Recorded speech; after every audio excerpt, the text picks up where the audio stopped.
pour montrer comment, avec un tableau d'avancement, on peut calculer l'avancement, réfléchir sur la notion de constante d'équilibre, et donc d'avoir un certain nombre de renseignements, et par exemple aussi la notion de réactif limitant. Donc l'équilibre que je vous propose d'examiner, c'est celui-là, c'est NH3. Alors tout est à l'état gazeux, plus O2 est en équilibre avec NO, gazeux, plus H2O, gazeux. Alors dans un tableau d'avancement, c'est toujours intéressant d'écrire ici le nombre de moles total. On va même créer une colonne pression totale, on va voir, et ici c'est le temps. Donc, alors, premièrement, cet équilibre, il n'est pas correct. Il faut équilibrer correctement, mettre les bons coefficients stoichiométriques. Donc vous regarderez, c'est une possibilité d'exercice pour vous. Normalement, il faut mettre un 4 ici, ici un 5, ici un 4, et ici un 6, sauf erreur de ma part. Donc on vous dit, au début de cette réaction, qu'on fait à 500 Kelvin, on va dire 500 K, et dans un volume, qu'est-ce que j'ai proposé? Un volume de 2 litres. Voilà, chose simple, volume global, 2 litres. Okay, donc on réalise cette opération dans une enceinte fermée, et on vous dit, voilà, vous mélangez 1 mol de NH3, d'ammoniac, et 1 mol de O2. Ça, c'est l'état de départ. Donc c'est ce que vous mettez dans votre récipient. Donc 1, vous écrivez en mol, 1 et 1. Et donc évidemment, au début, ici c'est 0, et là c'est 0. Alors on peut tout de suite se dire, tiens, si tu mets 1 mol et 1 mol, le nombre de moles total c'est 2 mols. Ça on sait compter, c'est des gaz parfaits, donc ça s'additionne évidemment le nombre de moles. Donc 2 mols en tout. Et maintenant, vous voyez, c'est ça qu'il faut que vous appreniez à bien écrire. C'est l'intérêt du tableau d'avancement. C'est un équilibre.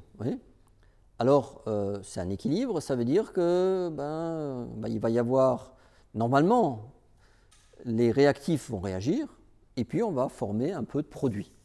Alors, là, donc ça c'est à t égale 0. Donc, à t équilibre, qu'est-ce qui se passe? Donc, une manière de faire, c'est d'écrire les choses comme ça.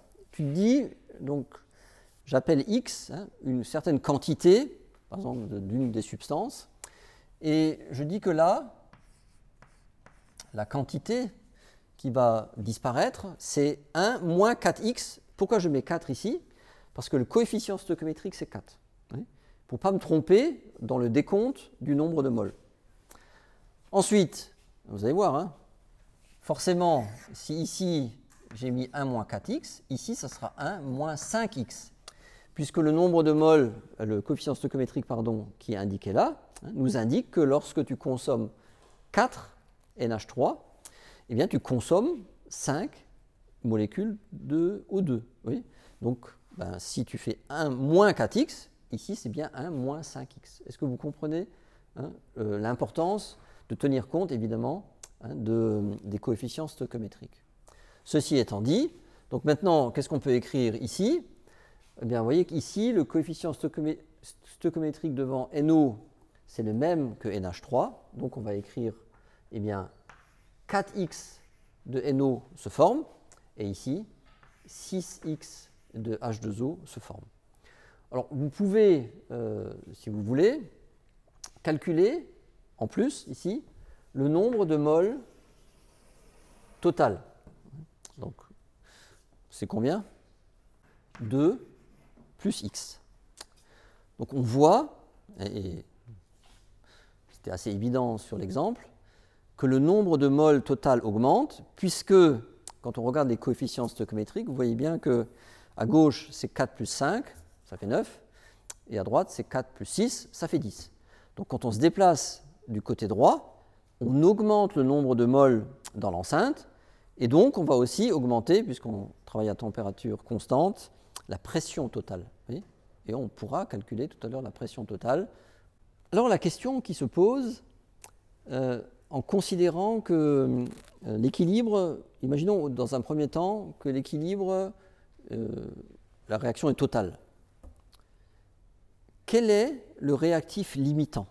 C'est ça que j'aimerais déjà vous expliquer une première fois, et ensuite on reprendra ça avec d'autres calculs une autre fois. Ça veut dire que ici, un moment, réactif limitant, ça veut dire lequel entre l'ammoniac ou O2 va être consommé complètement en premier, à votre avis? Évidemment, celui-là. Pourquoi? Parce que on part de 1, oui, et ben, pour le deuxième, on enlève moins 5x. Et vous comprenez bien que 1 moins 5x, ça tend plus vite à 0 que 1 moins 4x. Donc effectivement, hein, c'est ça qu'il faut arriver à voir. Donc le réactif limitant, vous pouvez le calculer en écrivant simplement que 1 moins 5x égale 0. Oui. Quand il n'y a plus d'oxygène, vous avez consommé tout l'oxygène. Alors maintenant, grâce à ça, vous voyez bien, on peut calculer x.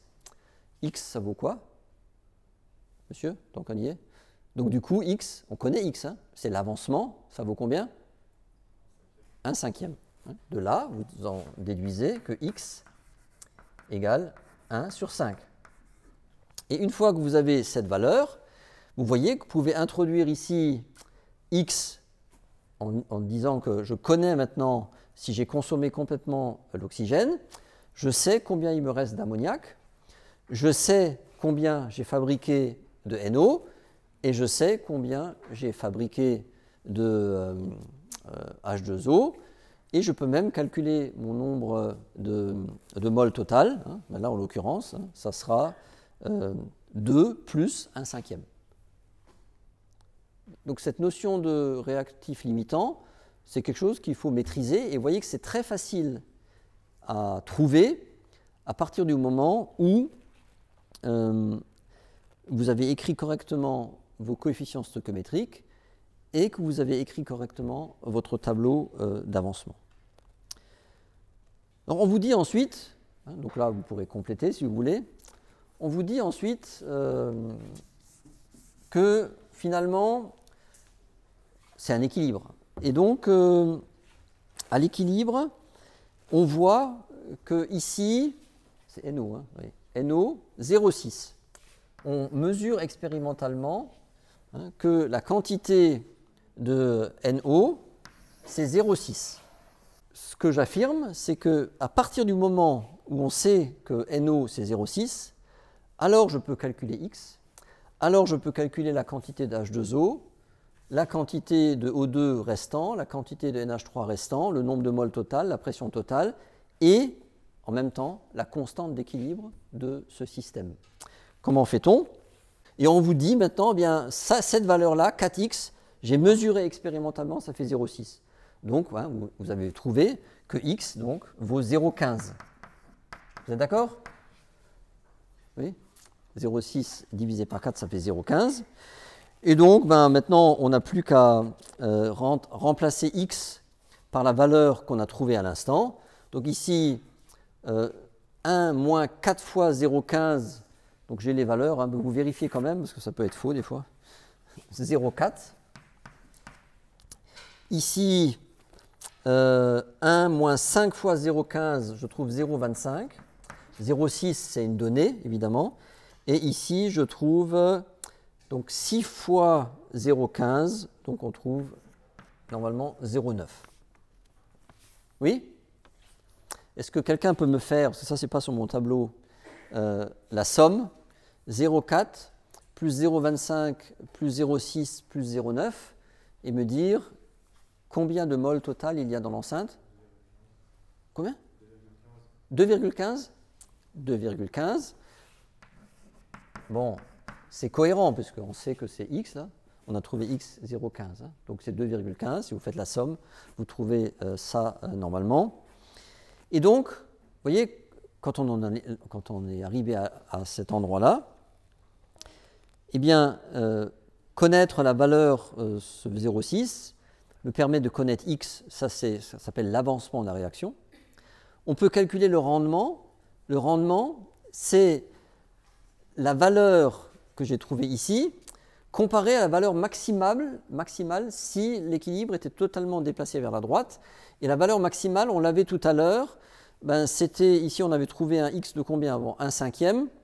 Donc c'était 4 fois 4 cinquièmes, hein, c'est ça? C'est ça qu'on a trouvé avant? X était 1/5 quand la réaction est totale. Oui?